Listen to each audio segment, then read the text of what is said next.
Professor Farhat, friends and colleagues.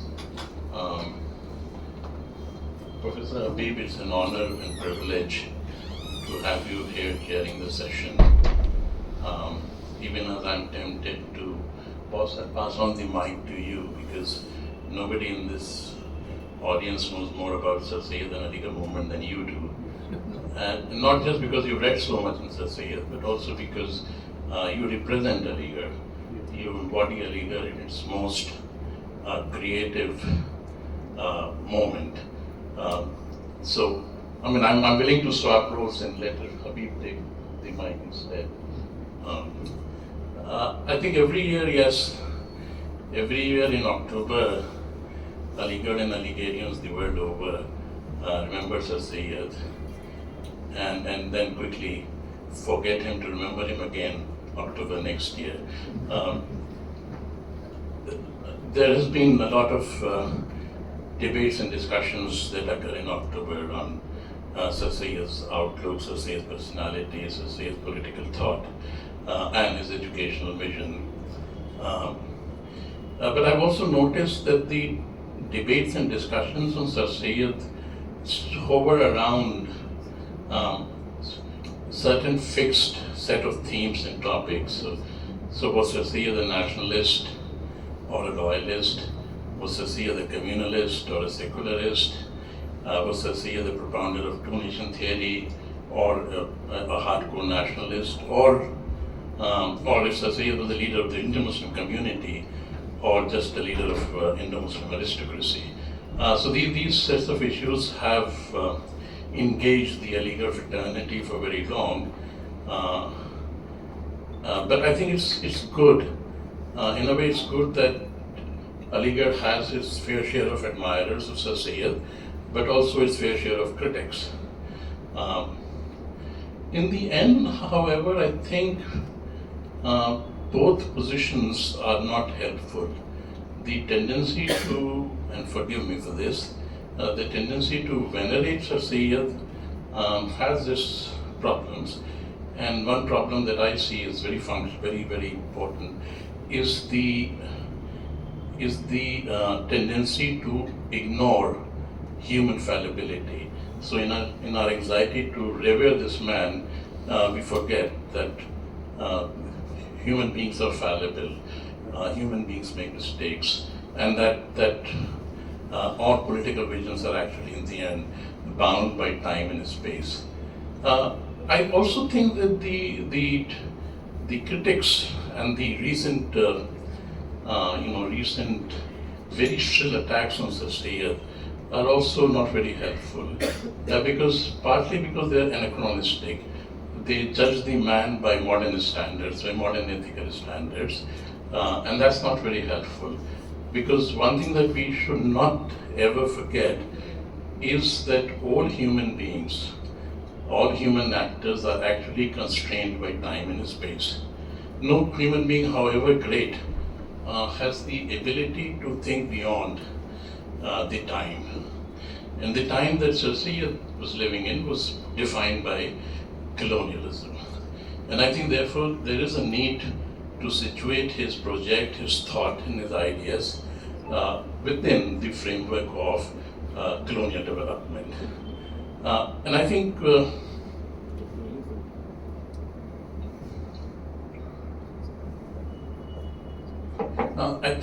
that's what I want to briefly discuss with you here today. That is to position his project and thought in his time, and the time that is defined by colonialism. Given that framework, I want to ask three questions. I don't think I'll have time to discuss all of them here, but just think loud about it. One question that does come to my mind is, what do we mean by modern education in a colonial period? What does modern education do in a colonial space? The reason why I ask this question is because two things. One, because we must also understand that education is a deeply political project. And since it's a political project, it's entangled with political formations of the period. In 19th century, it is crucially shaped by colonialism. So we need to ask as to what is the relationship of state to education. Secondly, in a period when modernity is equated with westernization, and when there is hardly any framework to define modernity outside Western modernity, what does modern education do in terms of creating or to the subjects and citizens of the colonized state? So I want to push this debate beyond a celebration of modern education to ask new sets of questions as to what modern education does to a subject population in a colonized world.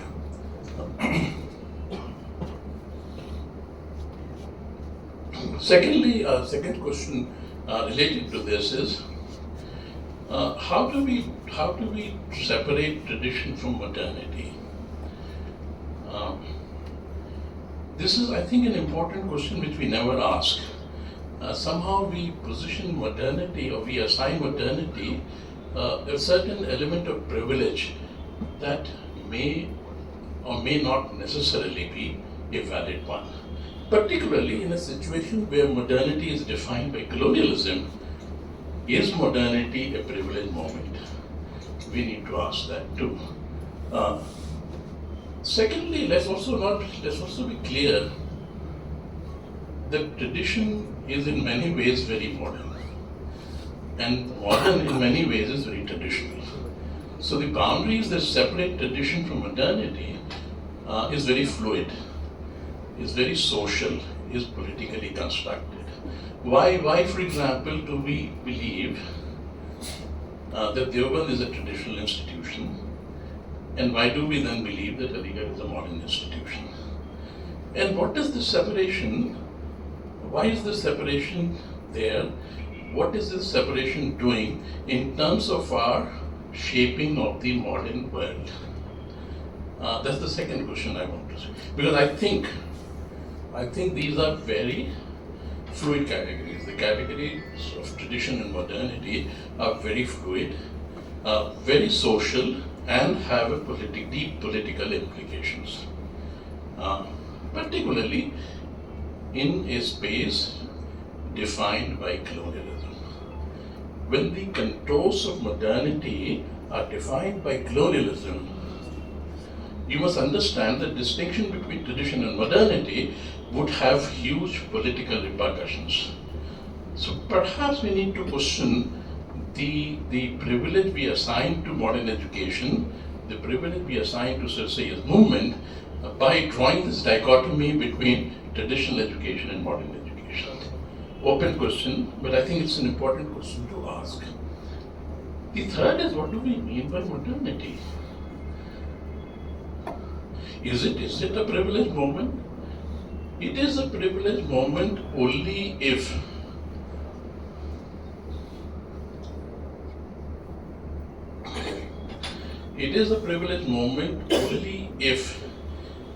we have what I term as a teleological perspective of history. It is a privileged moment only if we equate or we see the Western world as the pinnacle of civilization and expect the non-European world to be confining or to be following the Western standards of scholarship. So it is only when the West is seen as the pinnacle of civilization that modernity becomes a privileged moment. If that is so, does not the idea of modernity serve to perpetuate imperial domination? So I want to ask if the celebration that goes with modernity, the celebration that we have whenever we credit Aligarh movement with modernity ignores the dark side, which is the entanglement of modernity with the project of colonial domination.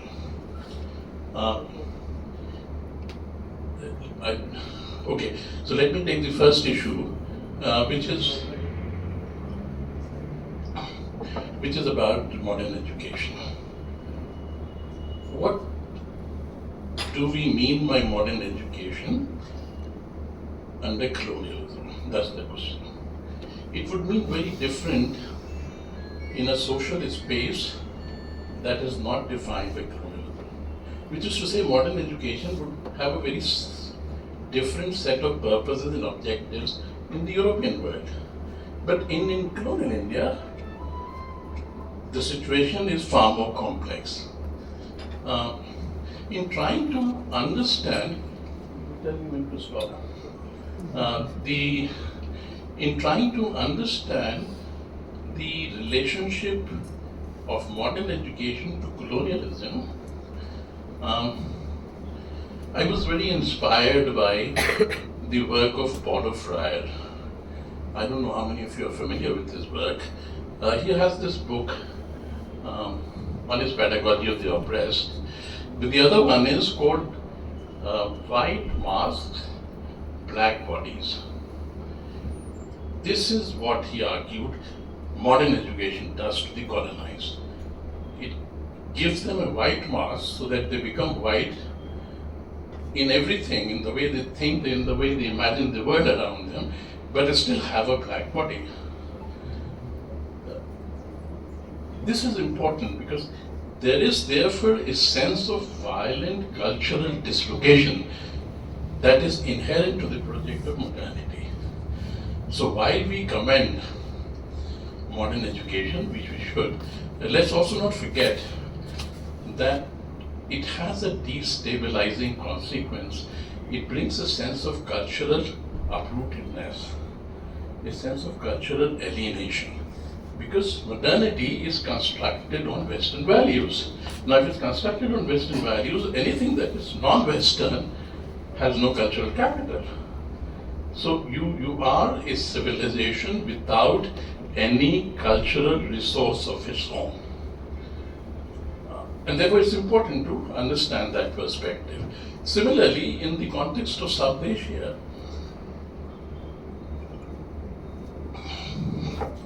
Gauri Vishwanathan describes modern education as a mask of conquest.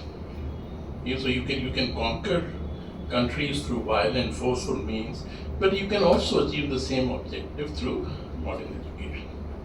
And she thought this is what modern education had been doing in India. The crucial argument here is that modernity or modern education does serve to create a particular kind of subject citizen. A citizen who is uprooted, citizen who is devoid of any cultural resources of his own, a citizen who looks for West to complete himself. Cultural inauthenticity is therefore an obvious consequence of modern education. Did the Aligarh movement work the same way?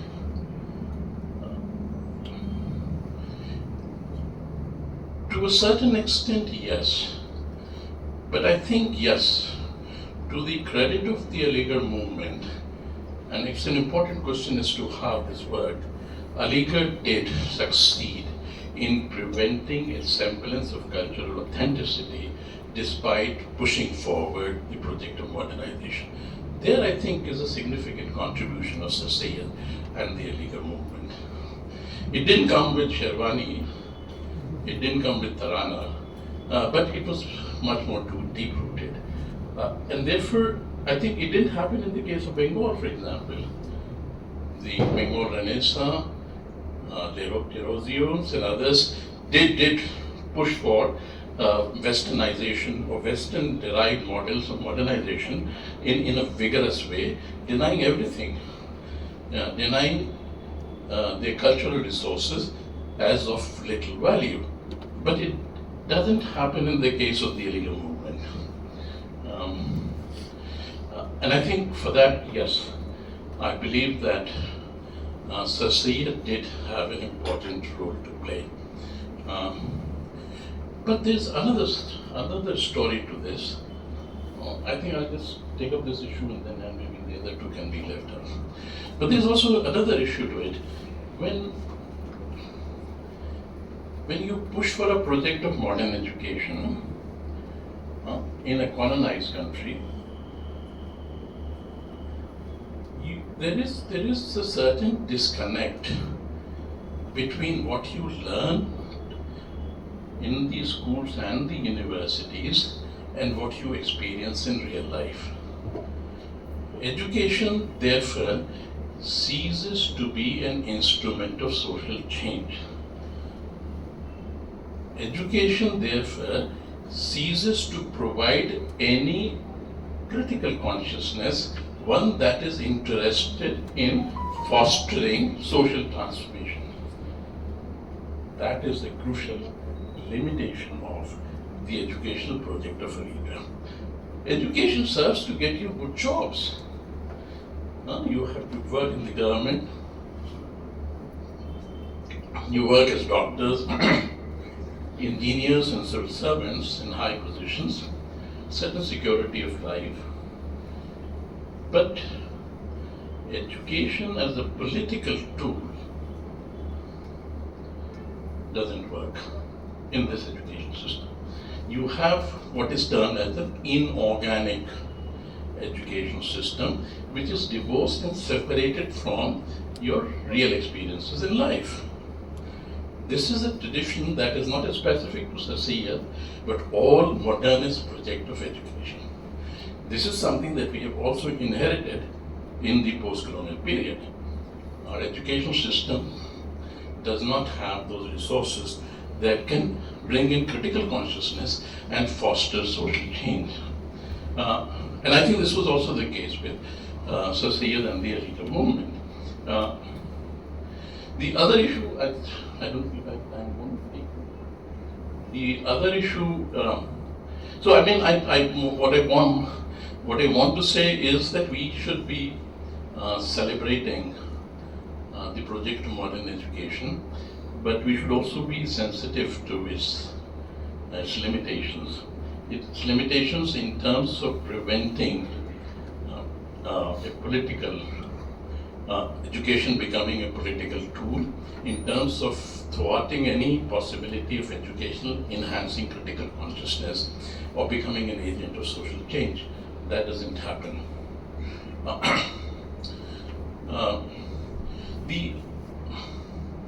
The other thing is about this tradition in modernity, which, okay, let me first go to this issue of modernity. So this actually centers on what we mean by modernity.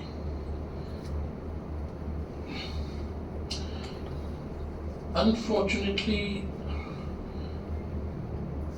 our understanding of modernity is shaped by Western historical experience. And therefore, there is a tendency to equate modernization with westernization. I don't think Sir Syed had any different perspectives on modernization. For him too, the way forward for the Indo-Muslim community was to go for modernization, and modernization could be achieved only through following the West. So there is an equation of westernization with modernization, which actually means that any push for modernization is equally a push for colonial domination, because the agent of modernization in a colonial country is the British government.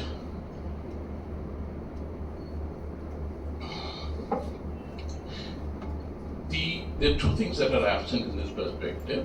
One is that the project of modernization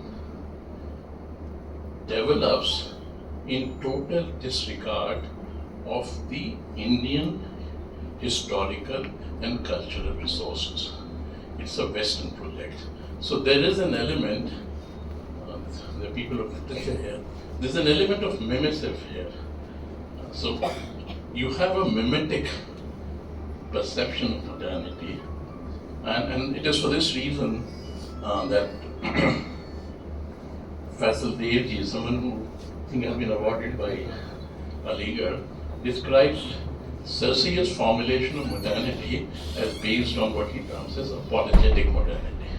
It's deeply apologetic, apologizing for our dynamic cultural resources all the time. We good for nothing. We have nothing to offer to the modern world. We can develop only if we follow you. And that is what he meant. He meant by the apologetic modernity, which is what he thought was an important limitation of Sir Syed and the earlier movement.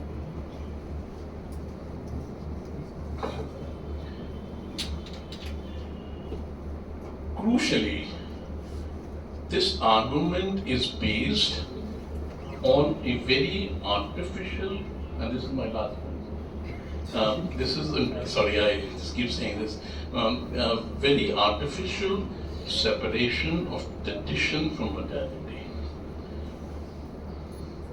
Modernity becomes a new social formation divorced from our history, which is rooted in tradition. How do you then formulate tradition? Tradition is a stasis. Tradition is marked by imitation. Tradition is marked by an inability to change. A very blinkered view of Indian history. Indian history is always marked by change. Indian history is always marked by creative engagement with social and cultural resources. Indian history is always marked by the formulation of new ideas, new concepts, new outlooks. So that the argument that there is this tradition-modern dichotomy that defines our social existence, and that our cultural resources are bound by tradition and therefore irrelevant. There is therefore this difficulty here in trying to develop a formulation of modernity that is rooted, that is indigenous, that is derived from our own historical experiences. And instead, we develop an apologetic framework of modernity, which is totally invested in mimicking Western formulations of cultural and intellectual development. Thank you very much.